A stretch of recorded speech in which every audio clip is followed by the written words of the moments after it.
নমস্কার, শখের রান্নাঘরে সবাইকে স্বাগত। দেখুন, আজকে আমি বানাবো কড়াইশুঁটির কচুরি। কচুরি বানানোর জন্য কড়াইশুঁটি নিয়েছিলাম। সেই শুঁটির থেকে আমি মটরগুলোকে আমি বের করে নিয়েছি কচুরি বানানোর জন্য। তো ধুয়ে পরিষ্কার করে রেখেছিলাম। আর সসপ্যানে গরম জলে আমি এগুলো দিয়ে দিলাম, একটু ফুটিয়ে নেব। আর এখানে একটা আমি মশলার ব্যাটার রেডি করব। তার জন্য দিয়ে দিলাম 2 চামচ আদা বাটা, 1 চামচ দিয়ে দিলাম ধনে গুঁড়ো, আর 1 চামচ আর একটু দিয়ে দিলাম জিরের গুঁড়ো। এটা একটা আমি ব্যাটার রেডি করে রাখবো মশলার। এটা আমার পুর করতে লাগবে। তো এখানে আমি একটু জল দিয়ে এটাকে আমি ব্যাটারটা রেডি করে আমি রেখে দিচ্ছি।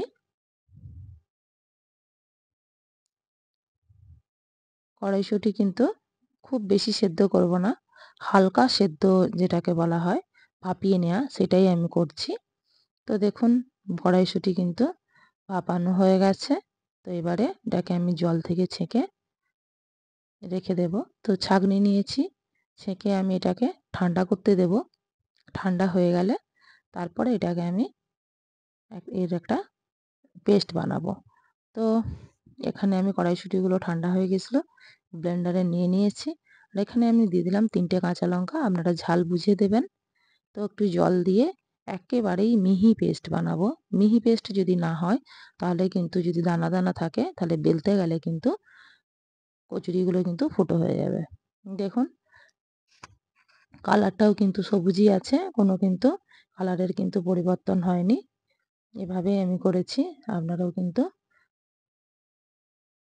সেদ্ধ করেও করতে পারেন বা কাঁচাও করতে পারেন। তা আমি বলবো সেদ্ধ করে যদি হালকা যদি ভাপিয়ে নেওয়া যায় কড়াইশুঁটিগুলোকে, তাহলে কিন্তু খুব সুন্দর হয়, বানাতে আরও ভালো হয় এবং স্বাদও মনে হয় আরও, আমার মনে হয় যে খুব ভালো হয়। তো কড়াইতে দিয়ে দিলাম সামান্য পরিমাণ তেল, একেবারেই সামান্য নিয়েছি। রিফাইন অয়েল দিয়েছি, আপনারাও রিফাইন অয়েল দেবেন। আর তেলটা গরম হয়ে গেছে, এতে দিয়ে দিলাম 1 চামচ হিং আর 1 চামচ কালো জিরে ফোড়নে দিয়েছি। ফোড়নটা রেডি হয়ে গেলেই আমি দিয়ে দেবো যে আমি মশলার যে রেডি করে রেখেছিলাম ব্যাটারটা, সেটাই দিয়ে দিলাম।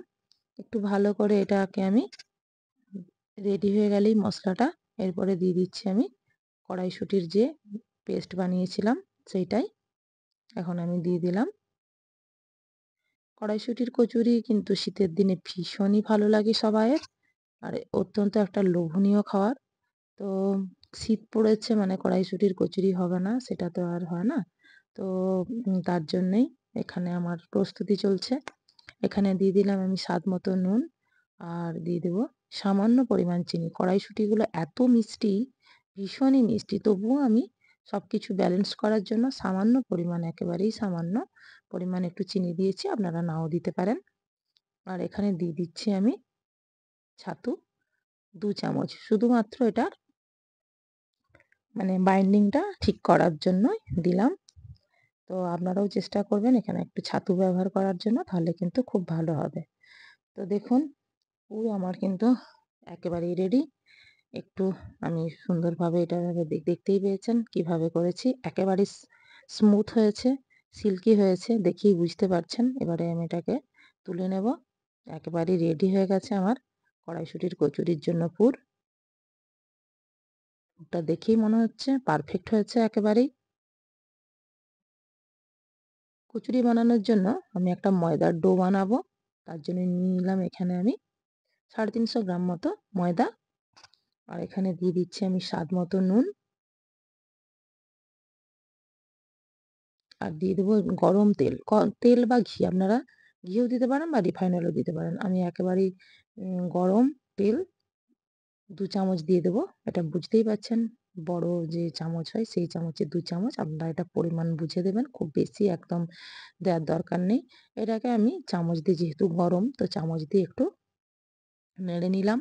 দিয়ে এটা হালকা করে হাতে করে প্রেস করে যে মানে ইয়েগুলো হয়েছে, ধরুন শক্ত যে তেলের যে এগুলো, সেটা ভালো করে ময়দার সঙ্গে আমি মিশিয়ে নিলাম।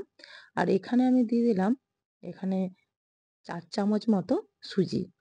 আর এখানে দিয়ে দেবো উষ্ণ গরম জল। গরম জলেই কিন্তু ডোটা বানাবেন, একেবারেই ঠান্ডা জলে নয়, তাহলে কিন্তু ডোটা পারফেক্ট হবে না। আর অবশ্যই কিন্তু মুচমুচে রাখার জন্য অল্প সুজি যেভাবে ইউজ করেছি আপনারাও কিন্তু সুজিটা দেবেন। সুজি স্কিপ করবেন না। তাহলে কিন্তু ভালো হবে না। তো দেখুন এখন আমি একটা সুন্দর হচ্ছে মানে ডো বানিয়ে নেব। ডোটা হচ্ছে একেবারেই কিন্তু খুব নরমও হবে না, শক্তও হবে না। খুব সুন্দর আমি যে মানে মাখাচ্ছি, মাখালেই বুঝতে পারবেন যে কিভাবে আমি করেছি। খুব নরমও না, শক্তও না। উপর থেকে তেল ছড়িয়ে আমি ২০ মিনিট মতো রেখে দিয়েছিলাম রেস্টে। দেখুন হাত দিয়ে ট্যাপ করছি, বুঝতেই পারছেন একেবারেই মানে খুব নরমও হয়নি। কিন্তু একদম পারফেক্ট যে ডো সেটাই হয়েছে। এবারে আমি সব লেচি কেটে নেব। লেচিগুলো মাঝারি সাইজের হবে, কারণ কচুরি খুব বেশি পাতলা লুচির মতো হয় না। তার থেকে একটু পুরু হয়। তো তার জন্যেই আমি দেখুন কিভাবে আমি পুরটা ভরবো, সেই ভরাটা দেখুন কিভাবে আমি এটা মানে রেডি করছি। দেখুন ২ সাইডটা কিন্তু চাপ দিচ্ছি। মাঝে কিন্তু একেবারেই প্রেস করছি না। এটা কিন্তু মানে থাকবে, পাতলা করব না। মধ্যিখানটা কিন্তু ভরাটই থাকবে। তাহলেই কিন্তু এখানে পুর ভরাটা পারফেক্ট হবে। পুর ভরা যদি পারফেক্ট না হয়, তাহলে কিন্তু এখানে কচুরি কিন্তু মানে বেলার সময়ও বেরিয়ে যাবে পুর, এবং ভাজতে গেলেও কিন্তু পুর বেরিয়ে তেলের সঙ্গে একাকার হয়ে যাবে। তো দেখুন কিভাবে আমি বানাচ্ছি। আমি এখানে ২-৩ টে মতো ডো আমি বানিয়ে রেডি করে দিয়ে দিচ্ছি। কিভাবে পুর ভরছি, ভরাটা আমি দেখিয়ে দিচ্ছি। অবশ্যই যেভাবে আমরা পিঠের জন্য খামি তৈরি করি, মানে যেভাবে খোলটা বানাই সেভাবেই হচ্ছে এটা কিন্তু বানানো হয়। কিন্তু মধ্যিখানটা কিন্তু একেবারেই প্রেস করবেন না। মধ্যিখানটা কিন্তু স্বাভাবিক যেভাবে আছে সেরকমই থাকবে। সাইডগুলো শুধু আমি হাত দিয়ে প্রেস করে চাপ দিয়ে বড় করে নিচ্ছি। দিয়েই কিন্তু পুরটা আমি দিয়ে দিচ্ছি।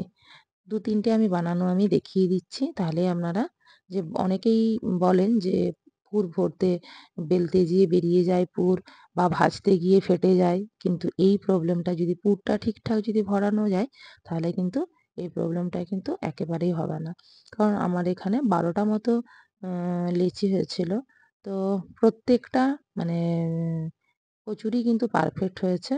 একটাতেও কিন্তু এই সমস্যা হয়নি, এবং যে মানে কচুরির জন্য আমরা যে মটরশুঁটির যে পেস্টটা বানাবেন তখনও কিন্তু একেবারেই দানা রাখবেন না। যদি না হয় একবারের জায়গায় দুবার আপনি হচ্ছে মানে ব্লেন্ডারে ব্লেন্ড করবেন। তাতে কিন্তু পুর যেন একেবারেই যেন স্মুথ হয়, একেবারেই যেন মিহি হয়। তাহলে কিন্তু দেখবেন তাহলে পুরের সমস্যা হবে না।